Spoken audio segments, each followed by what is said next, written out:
നമ്മൾ ആഗ്രഹിച്ച പോലെ തന്നെ പെർഫോമൻസ് ആയിരുന്നു.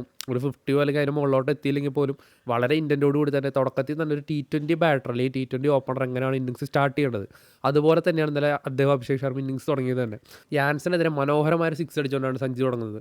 പിന്നെ ബാറ്റ്മാനെതിരെ സ്ട്രെയിറ്റ് ഡ്രൈവിൽ 2 ക്ലാസി ഫോറുകളും. കമന്ററി ബോക്സിൽ നിന്ന് രവി ശാസ്ത്രി പറയണ്ടായി, ഇത്രയും മികച്ചൊരു T20 ബാറ്ററെ, അതും T20 3 സെഞ്ചുറിയുള്ള ബാറ്ററെ എന്തിനാണ് നിങ്ങൾ പുറത്തിരുന്നത് എന്നുള്ളത് ചോദ്യം കോച്ച് ഗൗതം ഗംഭീറിനോടും സെലക്ടർ അജിത്ത കാർക്കറിനോടുമാണ്.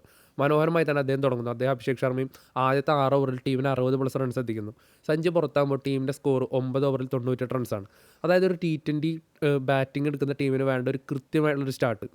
സഞ്ജു സാംസണും അഭിഷേക് ശർമ്മ ഇതുവരെ 13 ഇന്നിംഗ്സുകൾ ഇന്ത്യക്ക് വേണ്ടി ബാറ്റ് ചെയ്തിട്ടുണ്ട്. ഇവർ ഓപ്പണിംഗ് ഇറങ്ങുമ്പോൾ ടീമിൻ്റെ ബാറ്റിംഗ് സ്ട്രൈക്ക് റേറ്റ് എന്ന് പറയുന്നത് 160 മുകളിലാണ്. വളരെ മികച്ചൊരു ഓപ്പണിംഗ് ജോഡിയാണ് ഇവരെന്ന് തെളിയിക്കുന്ന ഒരു പ്രകടനം തന്നെയായിരുന്നു വീണ്ടും ഇന്നലെ കാഴ്ചവെച്ചത്. ഒരു 50+ പാർട്ണർഷിപ്പ്. പക്ഷേ യഥാർത്ഥ പൂരം എന്ന് പറയുന്നത് സഞ്ജു സാംസൺ ഔട്ടായതിന് ശേഷമാണ് തുടങ്ങാനുണ്ടായിരുന്നത്. ഹാർദിക് പാണ്ഡ്യ വരുന്നു. എന്തൊരു കിടിലൻ പ്ലെയർ ആണല്ലോ, അന്യായ ഓൾറൗണ്ടർ. T20 എന്തായാലും അദ്ദേഹത്തെ ഇനി മാറ്റി നിർത്താനായിട്ട് ഇന്ത്യക്ക് സാധിക്കില്ല. അത്രത്തോളം കിടിലൻ ഇന്നിംഗ്സ് ഇന്നലെയും.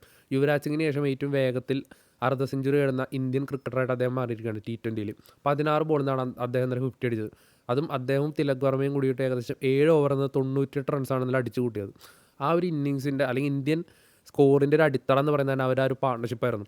231 എന്ന് പറഞ്ഞൊരു കൂറ്റൻ സ്കോറിലോട്ട് ഇന്ത്യ എത്തുകയും അത് പിന്തുടർന്ന സൗത്ത് ആഫ്രിക്ക 201 റൺസിന് 8 വിക്കറ്റിൽ എത്താൻ സാധിച്ചുള്ളൂ.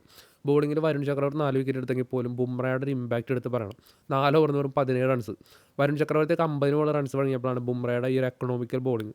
എന്തായാലും അടുത്തൊരു T20 ലോകകപ്പിന് ഇന്ത്യ ഫുൾ സെറ്റാണെന്ന് കാണിക്കുന്ന ഒരു പെർഫോമൻസ് തന്നെയായിരുന്നു, ബാറ്റിങ്ങിലാണെങ്കിലും ബോളിങ്ങിനാണെങ്കിലും. പിന്നെ ടീമിന് ആശങ്കപ്പെടാനായിട്ടുള്ള വകുപ്പും ടീമിൽ തന്നെയുണ്ട്. മറ്റാരുമല്ല, ടീമിൻ്റെ ക്യാപ്റ്റൻ തന്നെയാണ്. അദ്ദേഹം തന്നെ ഇന്നലെ പോസ്റ്റ് മാച്ച് പ്രസൻറ്റേഷനിൽ പറഞ്ഞ പോലെ റൺസ് അടിക്കാനായിട്ട് അദ്ദേഹത്തിന് പറ്റുന്നില്ല. കഴിഞ്ഞ ഒരു വർഷത്തെ ആവറേജ് എടുത്ത് നോക്കി കഴിഞ്ഞാൽ 12 ചുരുങ്ങി കഴിഞ്ഞു. സൂര്യകുമാർ യാദവ് ഈ വർഷം 9 തവണയാണ് സിംഗിൾ ഡിജിറ്റ് സ്കോറിൽ പുറത്തായിരിക്കുന്നത്. അദ്ദേഹത്തിൻ്റെ റെക്കോർഡ് അദ്ദേഹം തന്നെ ബ്രേക്ക് ചെയ്തു. ഒരു വർഷം ഏറ്റവും കൂടുതൽ സിംഗിൾ ഡിജിറ്റ് സ്കോർ T20. അദ്ദേഹത്തിൻ്റെ ഈ പൂവർ ഫോം തന്നെയായിരിക്കും ഇന്ത്യയുടെ ഏറ്റവും വലിയ തലവേദന. അപ്പോൾ അദ്ദേഹം ഫോമിലോട്ട് എത്തിയേ പറ്റൂ. എന്തായാലും ഇനിയിപ്പോൾ ക്യാപ്റ്റനെ മാറ്റിയിട്ട് വേറെ പ്ലെയർ ഒന്നും എടുക്കാനായിട്ട് പറ്റില്ല. അദ്ദേഹം തന്നെ കളിക്കണം. അപ്പോൾ എന്തായാലും കളിക്കുമെന്ന് വിചാരിക്കാം. പുള്ളി കൂടി ഫോം ആയിക്കഴിഞ്ഞാൽ ഇന്ത്യയുടെ ടോപ്പ് ബാറ്റിംഗ് ഓർഡർ സെറ്റായി കഴിഞ്ഞു. എന്തായാലും ഓപ്പണിങ്ങിൽ ഗില്ലില്ലെങ്കിലത്തെ കാര്യമായിട്ടാണ് പറഞ്ഞത്. ഗില്ലാണ് വരുന്നതെങ്കിൽ പിന്നെ അവിടെയും വേറെ പ്രശ്നമാണ്, ഗില്ലും ഫോം കണ്ടെത്തണം. എന്തായാലും നിലവിൽ സൂര്യകുമാർ യാദവ് മാത്രമേ ടീമിൽ പ്രശ്നമുള്ളൂ, ബാക്കിയെല്ലാം സെറ്റ് തന്നെയാണ്.